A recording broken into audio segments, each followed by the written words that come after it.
বাস যখন সদর এসে পৌঁছালো তখন সন্ধ্যা প্রায় ঘনিয়ে এসেছে। বাস থেকে নেমে আকাশের দিকে তাকিয়ে দেখি পুরো আকাশ কালো মেঘে ছেয়ে আছে। দ্রুত পায়ে হেঁটে রেল স্টেশনে গেলাম। সাইড বেঞ্চে বসে ট্রেনের জন্য অপেক্ষা করতে লাগলাম। গন্তব্য মিয়াপুর গ্রাম, ফুপুর বাড়ি। ট্রেন আসলো নির্ধারিত সময়ের অনেক পরে।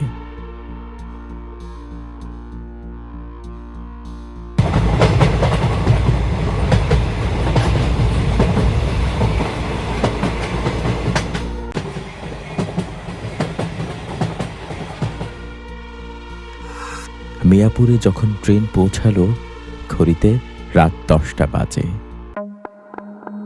স্টেশন থেকে রিক্সা দিয়ে 20 মিনিটের পথ, তারপর ফুপুর বাড়ি। স্টেশন থেকে বের হয়ে 5 মিনিট হেঁটে বাজারে আসলাম।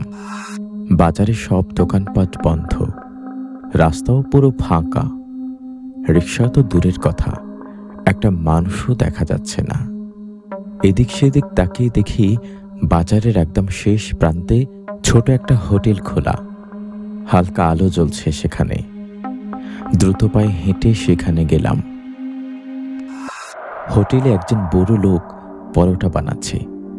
একটা হারিকেন বাতাসের সাথে পাল্লা দিয়ে মিটিমিটি জ্বলছে। হোটেলে কোনো খদ্দের নেই। বুড়ো লোকটাকে জিজ্ঞেস করলাম, দাদা, এখন কি কোনো রিক্সা পাওয়া যাবে না? না, এত রাতে রিক্সা তো পাবে না। কোথায় যাবে? চৌধুরী বাড়ি। ও, হেঁটেই যেতে হবে। আমি কিছু বলতে যাব তখন হঠাৎ জোরে বৃষ্টি শুরু হলো।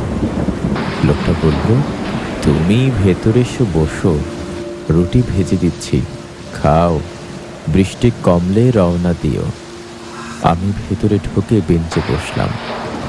লোকটা কিছুক্ষণ পর একটা প্লেটে রুটি এনে হাসি মুখে বলল, এখনকার বিখ্যাত রহমত আলীর পরোটা এগুলো, খেয়ে দেখো। ও আচ্ছা, আপনি তাহলে রহমত আলী? খেয়ে বুঝলাম আসলে লোকটার হাতে জাদু আছে। তাছাড়া এমন বৃষ্টির সময় গরম পরোটা খাওয়ার মজাই আলাদা। দাদা, আরো 2টো পরোটা দেন তো। তিনি 2টো পরোটা নিয়ে এসে বললেন, যত খুশি খাও, এখানে তো আর কেউ আসবে না খেতে।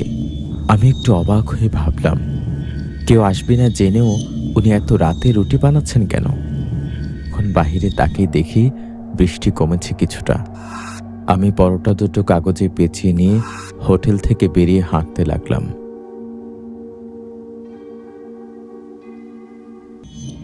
কয়েক মিনিট হাঁটার পর দেখি একজন বুড়ো লোক আমার সামনে হাঁটছে। একসাথে যাওয়া যাবে ভেবে ডাক দিলাম তাকে, দাদা। আমার ডাক শুনে লোকটা পিছনে তাকালো। লোকটাকে দেখে আমি রীতিমতো অবাক হলাম। আরে, উনি যে রহমত আলী। আরে আপনি না হোটেলে ছিলেন? ছিলাম। এখন হোটেল বন্ধ করে বাড়ি যাচ্ছি। এত তাড়াতাড়ি? রহমত আলী কথার উত্তর না দিয়ে হাঁটতে লাগলেন। আমি অবাক হলেও কিছু বললাম না, আর হাঁটতে লাগলাম তার পেছনে। ঠান্ডা শিরশির বাতাস বইছে।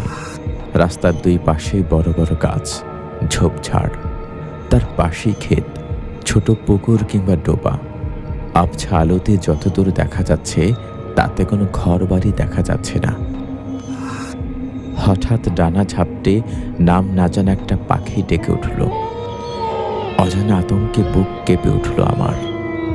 হাতের লোমগুলো দাঁড়িয়ে গেল। রহমত আলী আমার দিকে ফিরে বলল, চলো, কথা বলতে বলতে হাঁটি, তাহলে পথ তাড়াতাড়ি শেষ হবে। আমি ঘাড় দুলিয়ে সায় জানালাম। তিনি বলতে লাগলেন, আমার বানানো পরোটা এই মিয়াপুর গ্রামের সবাই চিনে। প্রায় 3 বছর আগে এমনই এক বৃষ্টির রাতে হোটেল থেকে বাড়ি ফিরছিলাম। সেদিন খুব বিজলি চমকাচ্ছিল। হঠাৎ বজ্রপাত হলো, আর সেটা আমার উপরেই এসে পড়ল। সাথে সাথেই মারা পড়লাম আমি। কি বলছেন আপনি? আপনি কি পাগল নাকি? রহমত আলী হেসে বলল, না, আমি পাগল নই। ওই যে তোমার ফুপুর বাড়ি দেখা যাচ্ছে, যাও তুমি। কিন্তু আপনার বাড়ি কোথায়? তখনই আবার জোরে বৃষ্টি শুরু হলো। বৃষ্টির শব্দে তার কোনো কথাই শুনলাম না আর। তাছাড়া এত অন্ধকারে ভালো করে চারপাশের কিছু দেখাও যাচ্ছে না। বৃষ্টিতে ভিজে যাচ্ছে দেখে আমি আর কোনো দিকে না তাকিয়ে সোজা ফুপুর বাড়ির দিকে দৌড় দিলাম। ফুপু আমার জন্য দরজার সামনে অপেক্ষা করছিলেন। ঘরে ঢুকেই হাঁপাতে লাগলাম আমি। কি রে, হাঁপাচ্ছিস কেন?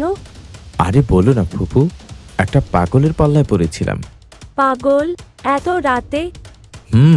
রহমত আলী নাম। এই যে দেখো, ওনার হোটেলের পরোটা। রহমত আলীর পরোটা? হ্যাঁ ফুপু। কি বলছিস সেগুলো? তিনি তো 3 বছর আগে বজ্রপাতে মারা গেছেন। সামনের ওই কবরস্থানে তাকে কবর দেওয়া হয়েছিল। ফুপুর কথা শুনে আমার মুখ থেকে আর কোনো শব্দ বের হলো না।